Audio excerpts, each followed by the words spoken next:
So I will just start. Hello, everyone. Good morning, good evening, wherever you are. So my name is Husni Mubarok. I'm from Indonesia, precisely Jakarta Country Cluster Delegation Office, working with Indonesian Red Cross and Timor Leste Red Cross.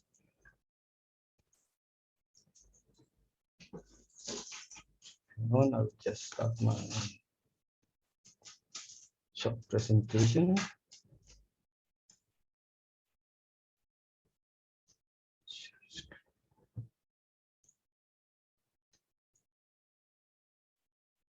Does everyone see the slides? Looks good. All right, so it's Indonesian Red Cross UAS use case. So basically, we've been flying our drone back in 2017 until 2019 actually. So the trends goes down actually. So yeah, so today's agenda will be some short story to our use case and how Indonesian Red Cross use the drone integrated to their work with the community. And the last one is short a demo on how we are doing our mission planning to fly our drone in rural area that sometimes it can be considered as off the grid, so out of electricity and internet. So how we do that and how to cover a large area of community. So in the background here, PMI together with the community involved in the methodologies called VCA, which involve mapping to map out the vulnerability and the capacity of the community that we work on. So as you see in the screen, that this is coming from the IFRC VCA. So one of the toolbox is actually about mapping. So the background picture is actually sketch map drawn by the community, but this time whenever the mapping team in Indonesian Red Cross to help the overall VCA team to facilitate the participatory community mapping and produce the several product, for example, a base map for the entire village that supposed to be used during the FGD or focus group discussion or community group discussion. And during that phase, we also train the community how to collect spatial data and working with them to prepare the better map. So not simply a drawing map, but instead we cover the to create the more reliable maps based on several tools. So those maps also usually be used by the team, the VCA team, to do the other VCA tools such as the community baseline survey that use that particular map that being ready to help them to design the sampling to get quite reliable and to achieve some representativeness in the sub-village level. So what we map is those features like the administrative boundary of the sub-village. So point of interest like the public health school or the rest of public facilities, the road network. If there is no access in the open street map platform, we just do the mapping. And we also drawing the land use to get a better picture of the reality of those communities.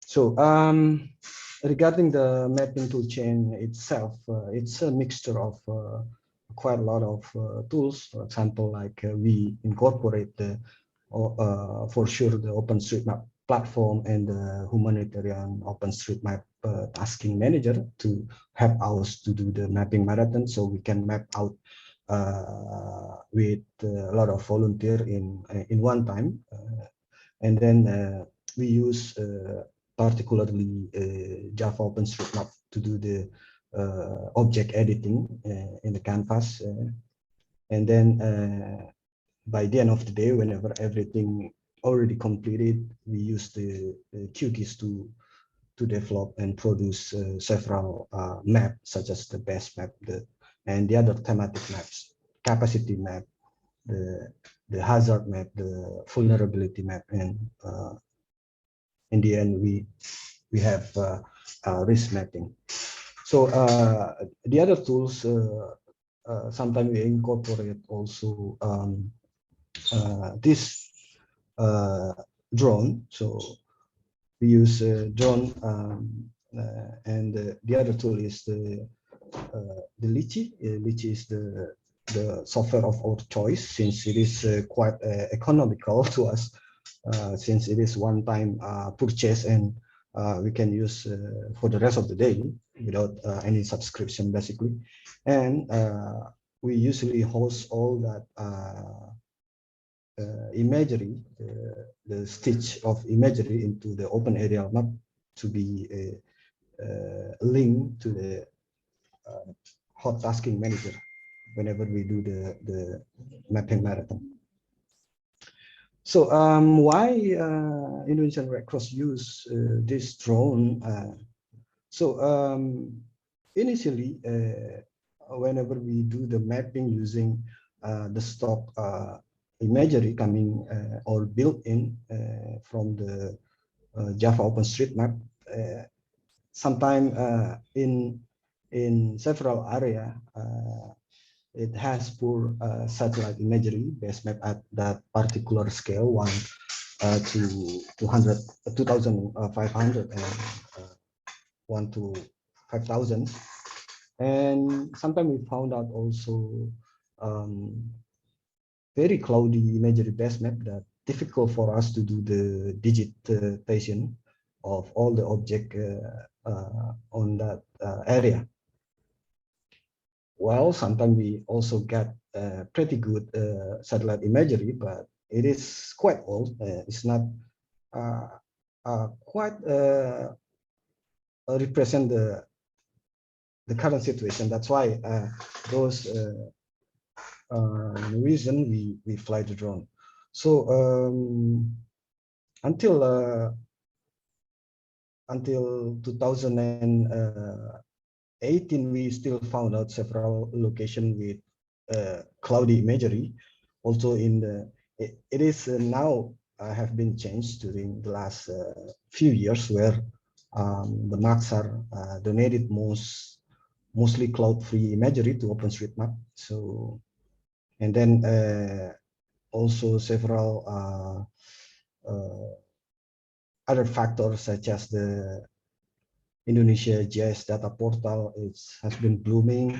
A lot of spatial data now available to be used and accessible by everyone in Indonesia in 25,000 scale, but also still missing several important objects, such as the building. That's why we still do the OpenStreetMap thing to do the mapping with the community. So yeah, for the US itself, we use the Phantom 4 Pro and Mavic 2 Pro, actually. And what we map, yeah, basically it's a very common object of the map, such as the buildings, road, and the waterway, the ditch, stream, and the river, and land use, all that crops and stuff. And yeah, point of interest for sure. And the last one is the sub-village boundary. This is quite interesting, since Indonesian special spatial data agency didn't provide until this sub-level community. That's why we kind of make use of this platform to working with the community to draw to daily and sub-village boundary, and it is very valuable to the community.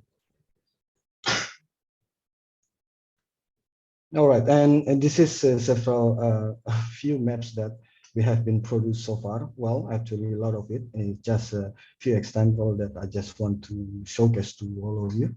So,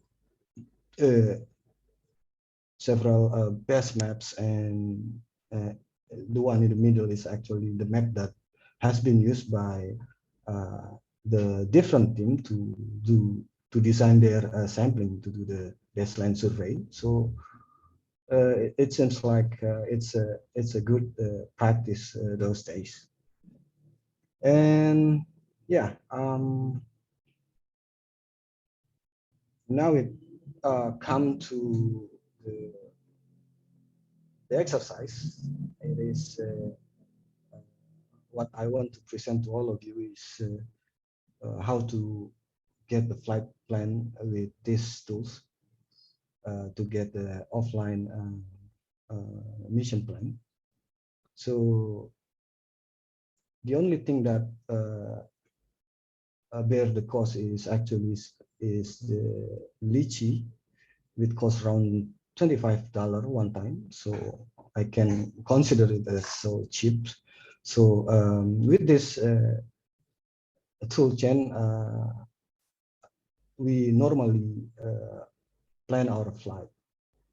So how it's become, it's this one. So as you can see, there is actually 4 flight.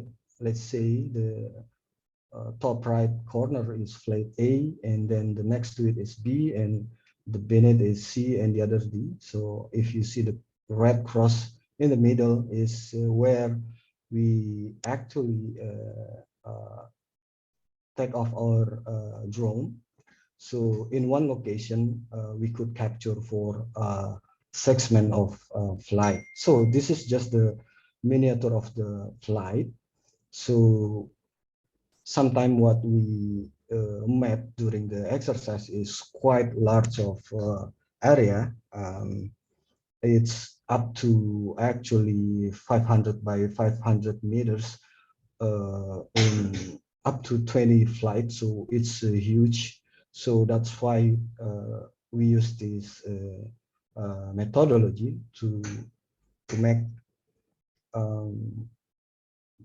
the drone flight more effective, since you can plan one SAM flight point, but you can fly for a flight mission. So it's become easier. So let's do the exercise, and what I already have here is the map makes easy. So if you never seen what Lychee looks like, it's this one. So this is the site, flylychee.com. So all you need to do is just get it on the Google Play or App Store. So if you see this Google Play, it costs around $25. This is in Indonesian rupiah. So it's one-time shot. So this is a software that you install on your smartphone attached to the DJI, and this is the mission hub where you can plan your mission in offline. And the other one is the QGIS, the popular GIS tool. So let's start the exercise. So after you purchasing the app, and you should create the account, register it with your name, and So let me just log out just to see the first page. So this is the first page. Yeah. But before that, I think I will just show you this Lychee compatibility. Mostly it's compatible with the DJI drone. So when you click this one, it's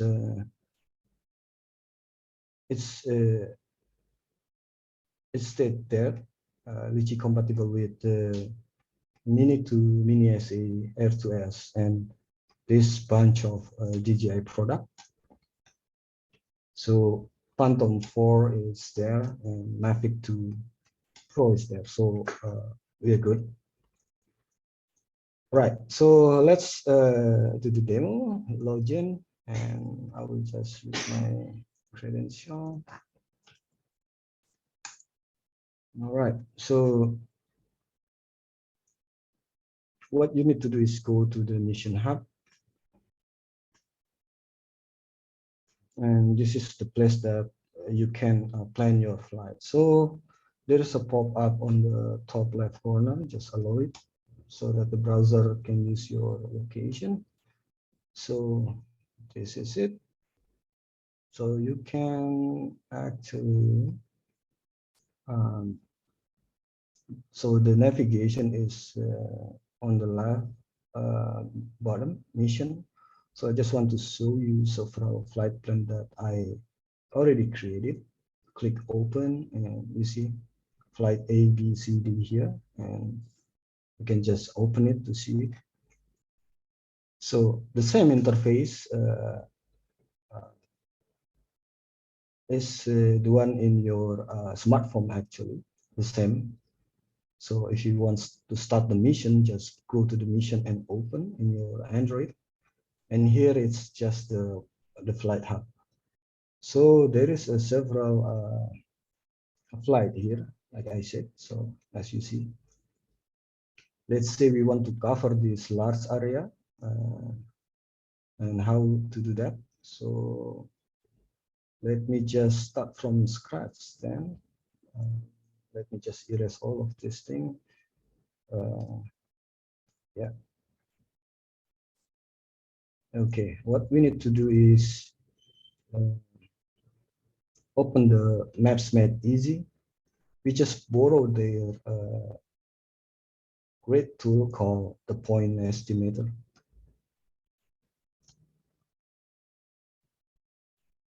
Right here, you can estimate the flight path according to your needs, basically. So this is the area, the width by length. So by default, it's 500 by 500. So let me just go to look somewhere in Indonesia. I just hit this show me where I am.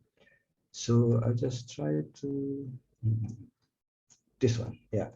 I want to create imagery of this. I think this one is it's well, it's like a golf course. All right, so I want to fly several flights to cover all of this area. So let's say this time I want to fly 100 by 100 with the altitude of, well, the maximum limit in Indonesia actually 120, but let's do the 100 meters and just let the overlap percentage to 60%, which is good enough when you want to do the mosaicing at the end of the day using the software like the Open Drone Map or Pix4D, etc. And this is the speed of the drone. By default, it's 12. I think this is quite fast. Let's drop it to 6. Well, actually, it's dependent on you. When I'm using the Phantom Pro, mostly I fly 500 by 500 and fly at 100 and the speed is 12. But this time, just for the sake of this exercise, I just put 100 by 100 with the speed of 6 meter per second. So once I fill out those parameters, I just choose the first spot I want to fly the drone. For example, I will fly in this point. What you need to do is just right click and you'll see this one. I think this one is too small. Let's cover 200 by 200. Yeah, looks good. So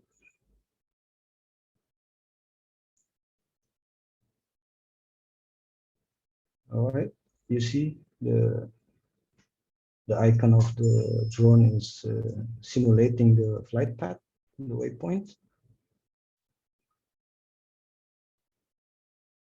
Wow, I think I'm doing some mistake. You see a lot of one. I will just do the refresh. I will repeat 200 by 200 and fly at this altitude 106 meter per second. All right. Where is that golf course? Oh, just the zoo. Yeah, I will just fly into this. So right click here. So you get the flight waypoints. So once you're satisfied with that, well, later on you can just move it actually using QGIS.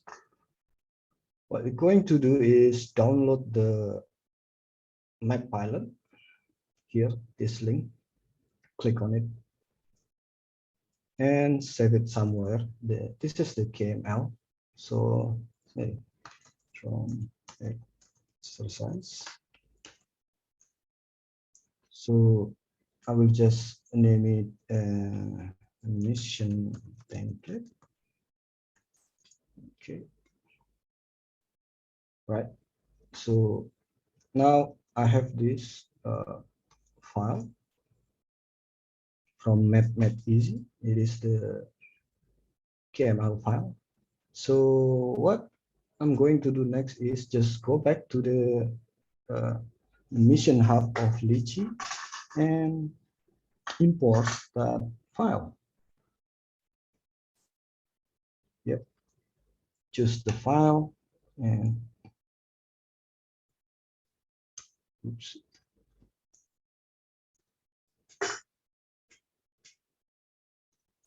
This one, the mission template, and import the new mission.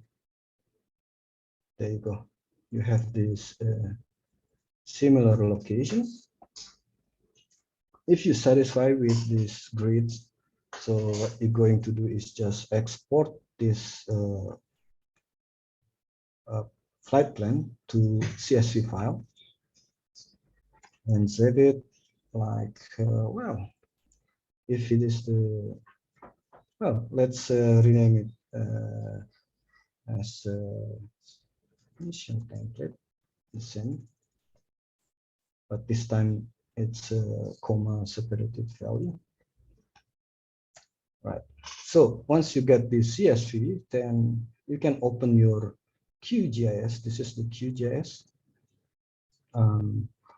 It is a free and open source software. You can just download it from the QGIS.org. And to import the CSV file, you can just go to the layer and add layer and choose the delimited text layer. So just choose that option. And on the file name, just click the ellipsis to browse the file. And the mission template, CSV. All right. QGIS will automatically map the longitude to X fields and latitude to Y fields. So, and all the geometry will be by default is 43 to 6 WGS 84. So just edit. Right. There you go. So by this end, you can easily add a different base map. For example, like you can just add the Google satellite imagery here, right? Just to make it a little bit bigger. Just adding up to 4. Okay. Yep. Okay. So it's clearly the same as the previous window from Lychee. What we're going to do is now just export this one into a new project and geo package for easier GIS database management. So let's put in one place. So this is my flight plan. Yep. And I will name this layer into flight A. Yep. The first layer. That's it. I just want to copy all the style to the new layer. Actually, this is the new layer. This one is coming from the CSV, but this one is already geo package. So I don't need this file anymore. Right click and remove the layer. Okay. And let's see the tabular data of this. As you can see, you're only interested in the longitude, latitude, and up to this course size column. We will remove the rest. So just hit the editing mode on this menu and select the delete fill here. Yep. I will just delete the rest just for it easier. Let's just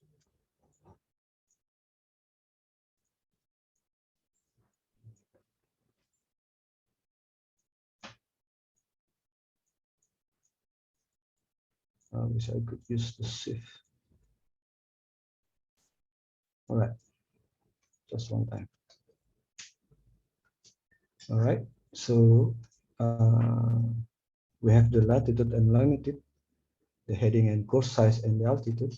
What I'm going to do is adding new column for the sequence of the flight. To adding the new column is this one, new field, and just delete sequence. Flight sequence.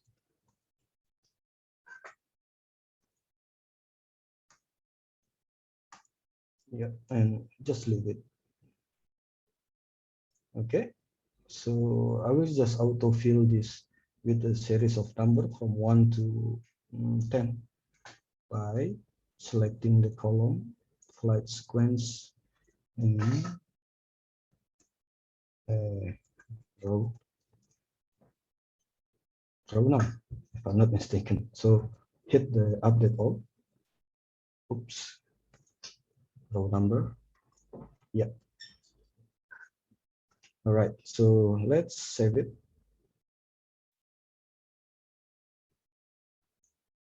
And just to see the label of each flight, we can just go to the label.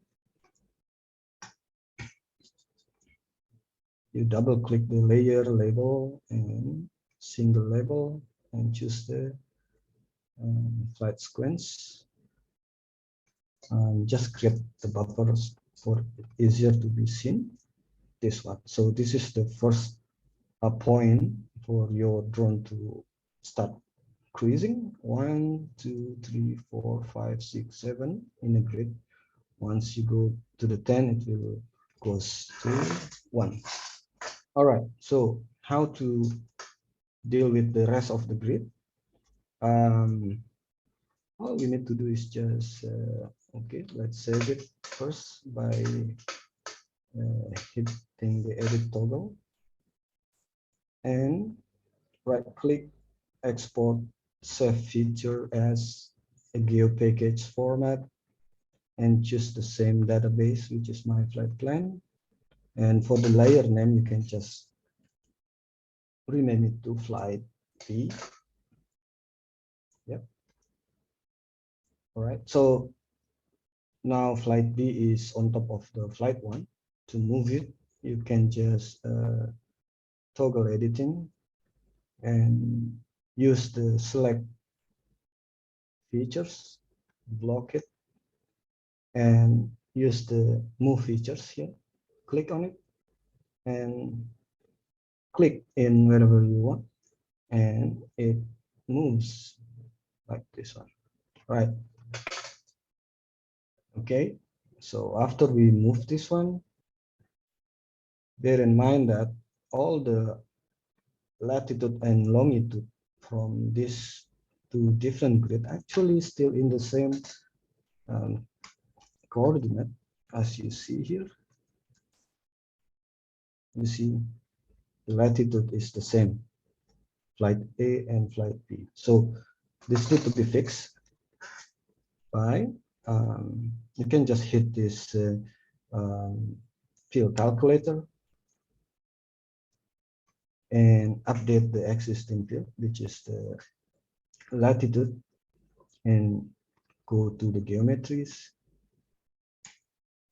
and choose the $y here. Yep. And hit OK. You see, now it's changed. It's no longer 5329. It goes to different location. Do the same for the longitude. Actually, you can just go from here. The longitude is the opposite, $x, and hitting the update all will change. Right. Okay.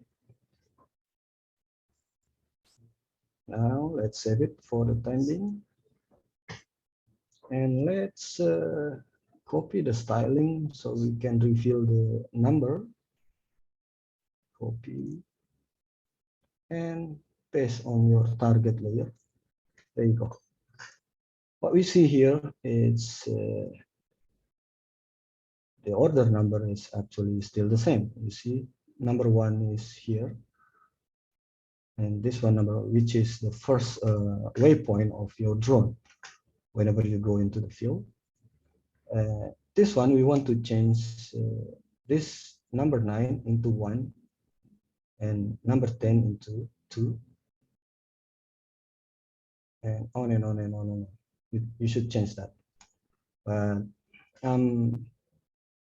so far I'm still using manual editing for this one, so I'm just go directly change the number 9 here on the flight sequence to 1, number 10 into 2, number 7 into 3, number 8 into 4, number 5 still 5, number 6 still 6, number 3 is 7 actually,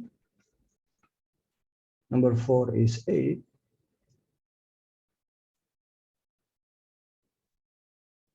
number 1 is 9, number 2 is 10. Okay, let's save it. Oops, what I missed, 1, 2, 3, 4, 5, 6, 7, 8, 9. Oh my God, this is still not saving. There you go. Okay, so now it's already in the correct order. 1, 2, 3, 4, 5, 6, 7, 8, 9. All right. Actually, we already done with this flight B. Then what you do next is actually doing the same thing So on the flight B, right click on it, export and save feature as, go to the same database, my flight plan, but this time name it as the flight C. Okay. Now let's redo. Enable the editing mode, do the selection and choose the move features and place to some area like this one. And maybe you can just copy the style just to mimic the rest.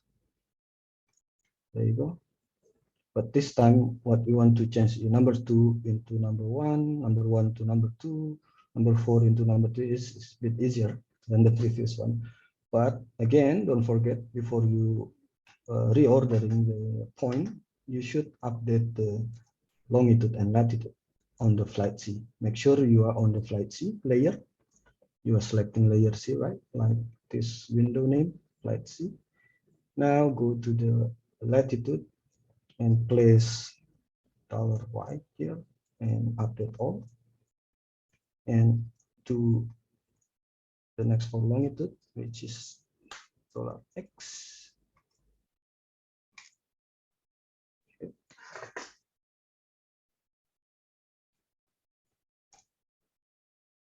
Now let's reorder the number. Number 2 become number 1, number 2 become number 1.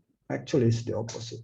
3, 4, 5, 6, 7, 8, 9, 10. All right, let's save it. There you go. Perfect. 1, 2, 3, 4, 5, 6, 7, 8, 9, 10. Now, for easier, let's don't copy from flight C instead of from flight 1. Oh, sorry, flight A. So select flight A, export, save feature as. This time, flight C.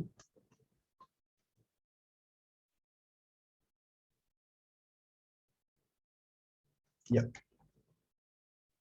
Oops, it's cancel. It should be flight 2. Okay. So just make it quicker.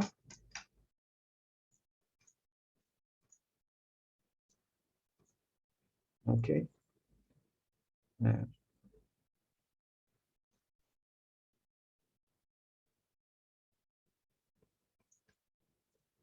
And I will update the latitude to $Y and longitude to $X and reorder the sequence 1, 2, 3, 4, 5, 6, 7. Oops, I think I made a mistake.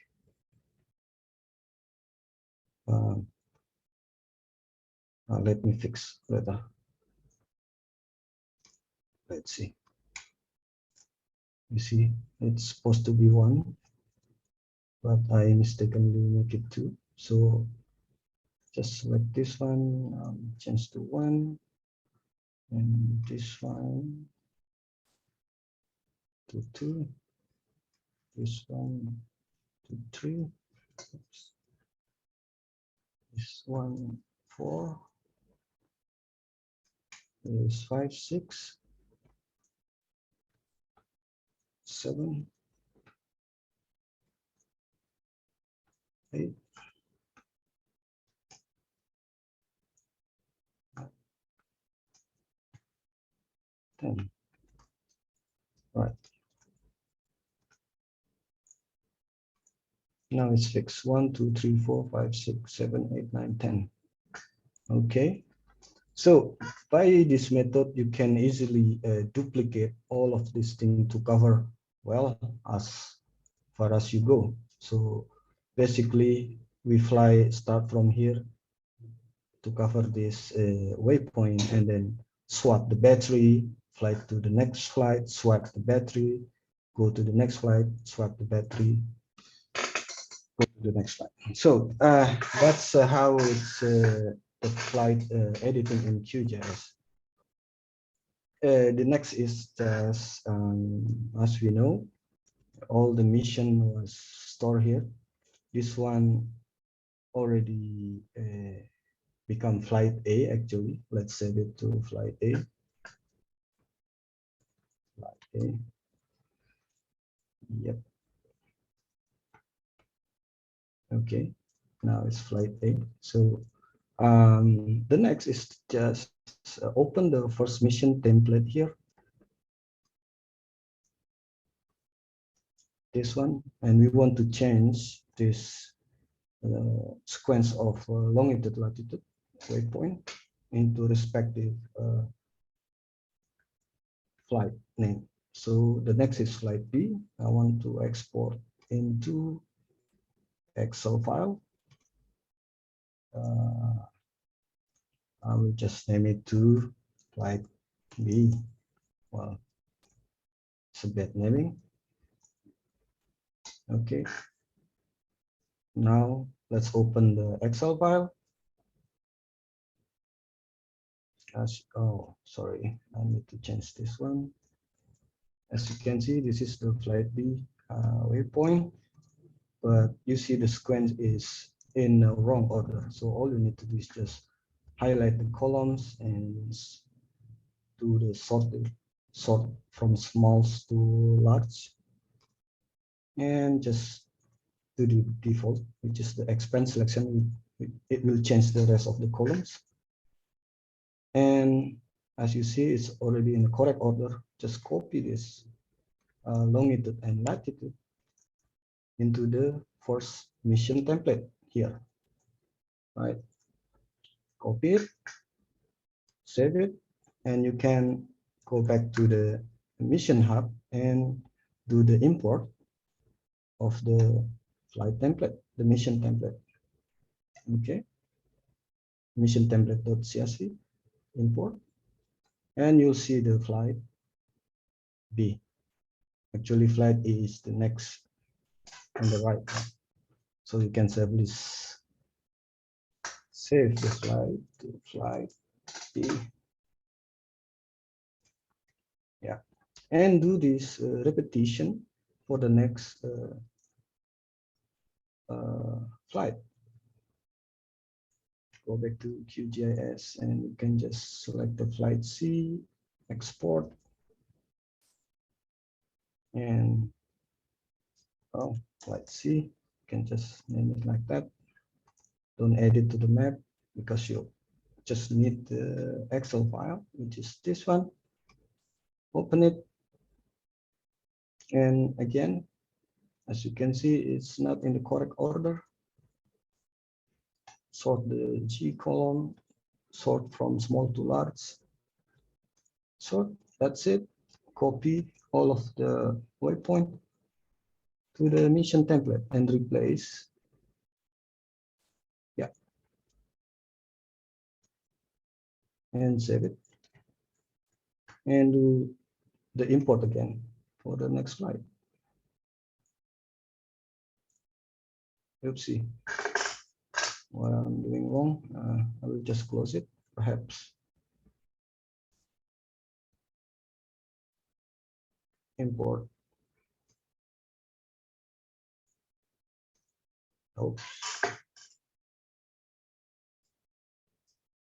Could not be read. Permission problem. Let me just reopen. But basically, that's how this thing works. Not sure what's going on here. Should be on the correct template. I'm just refreshing the mission hub. Do the import.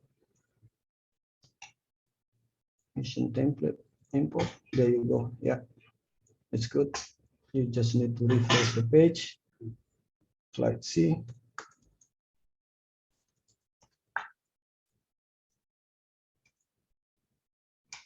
Oops, it's a fight, but yeah, that's fine. So yeah, basically that's how this flight mission creation work. Okay, over to you, Dan. Great, thanks, Husni. That was really interesting. We've got a couple of questions from Brent in the chat. Do you typically do this detailed flight planning well in advance in your offices before going to the field?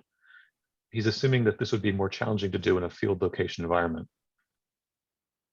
Yeah, that is true. So before we going to any flight mission, we just prepare beforehand. So we know exactly the location, the name of the village. So we remotely survey through the Google Maps and several administrative boundary coming from government. So we just do the matching from that, and we create all that flight plan. Like I said, sometimes it's up to 20 flight mission. So we just arrange that just to make it efficient. Yeah. Do you have standard flight plan grids set up for the models of drones you utilize to make this more efficient? Or do you need to recreate for each mission? Yeah, well, actually, it's very simple. So we, like I said, when we use the Phantom 4 Pro using 500 by 500 and fly at 200 meter, we can use that same template and just do the iteration on QGIS to move around basically. So we don't need to do the point estimator again to make maths easy. Just use that CSV file as a template to move around. Yeah. Great, thanks. Jill, I see you have your hand raised. Yeah, I'm just totally fascinated by this. I get, it's amazing, the mapping part. I'm wondering if in the mapping part, you are able to see areas that are really devastated and are really hard to get to. Have you ever used drones to bring in supplies where you couldn't actually have a person walk into an area, but you could deliver a supply or let's say a medical kit or food or whatever via drone to an outlying area? Have you ever thought of doing something like that? Like, let's say it's a floodplain and somebody's on top of a roof and they don't have access to get down from the roof, but you found them through mapping or whatever. And then you're able to deliver supplies until somebody can come rescue them. I mean, that's a scenario that may or may not be anything that happens to you, but it seems like a really amazing tool, not just to map out an area that's been devastated or that needs help, but then to use the drones to give the help to the people when you couldn't drive up to the road and be able to deliver something to them. Does that make sense?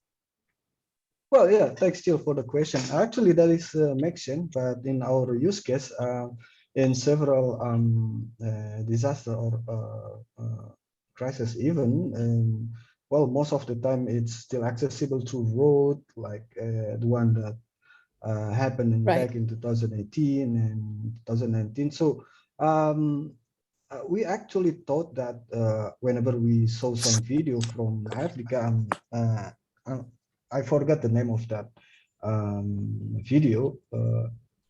Whenever there is a fixed wing used to send several logistics to very far area, so it's quite interesting. But we're still dealing with this DJI thing with copter. So yeah, we've been thinking about that, but there is no real use case in Indonesian Red Cross for the time being. Yeah. Well, what I was going to share with you is during COVID, at the very beginning of COVID, I think it was either the Italian Red Cross or the Spanish Red Cross were trying to figure out how to get services to seniors and they were able to use drones to deliver medical supplies. I think it was Italy, but it could be Spain that had the drones. And that was a really innovative program. It was done on a very small scale, but I'm imagining on the larger disaster, it may be able to be utilized. But I just love the explanation. Of course, I don't understand it all, but I'm really excited because that this mapping is working. And that was all I wanted to share. One time we also thinking about using that kind of fixed wing drone in the eastern part of Indonesia, like in Papua to, well, those days we are thinking about sending the blood to different blood bank, but it never grow up until today. So yeah. Still in the planning. I totally get it.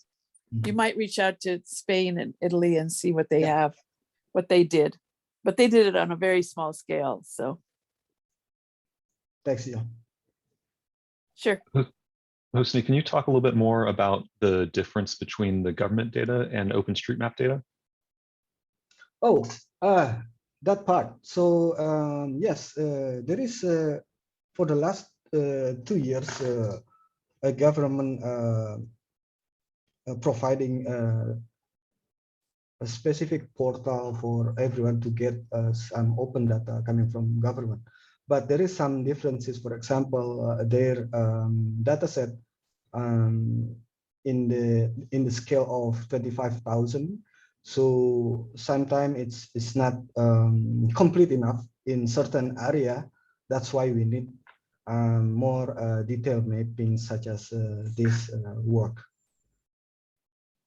Like they don't have a building footprint in those portal, and sometimes the road network is not complete as well, and the waterway have a similar condition. So that's why we do the OpenStreetMap way. I know some flight planners allow you to estimate the number of batteries that you need for a given flight path. Do you have an experience that you know, like approximately how big an area can be mapped with a single battery? Or does Lychee allow you to stop a mission if you run out of a battery and then resume where you stopped?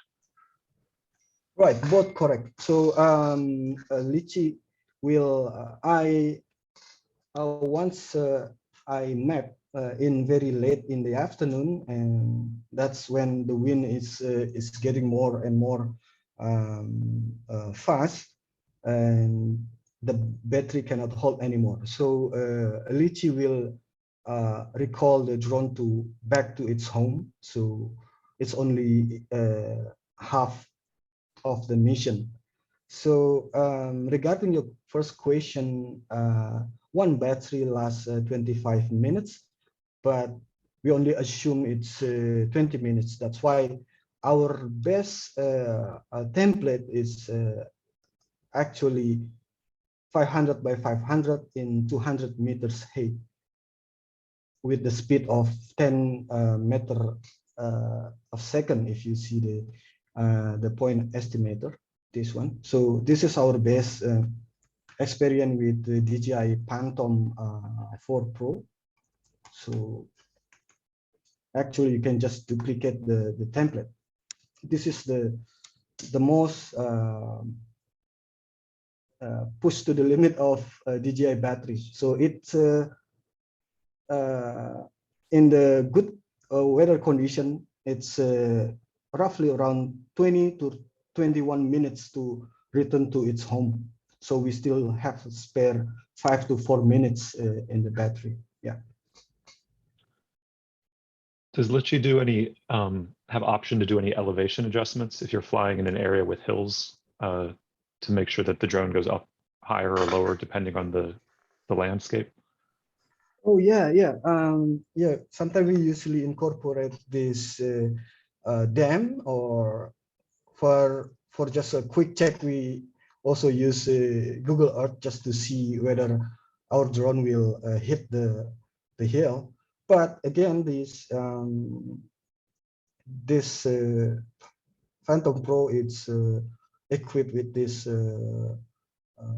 anti what we call, so it can prevent you to hit any object. Okay. You said there's been a reduction in your use of drones. Are there any use cases you're exploring that would mean you get to start using them more often?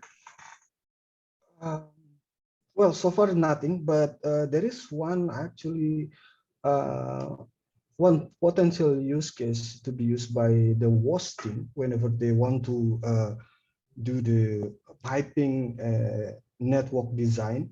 Sometimes the existing dam is not quite, or the satellite imagery doesn't provide very clear view to the site. So I think there is still a potential of this drone mission to be used by WAS team whenever they want to plan the very large area of piping design. Great, thank you. I know we're a little bit over time. Does anybody else in the audience have a question? Teddy and Drew, if you don't see the chat, both said thank you for a great presentation and look forward to hearing more in the future. Thank you. Welcome.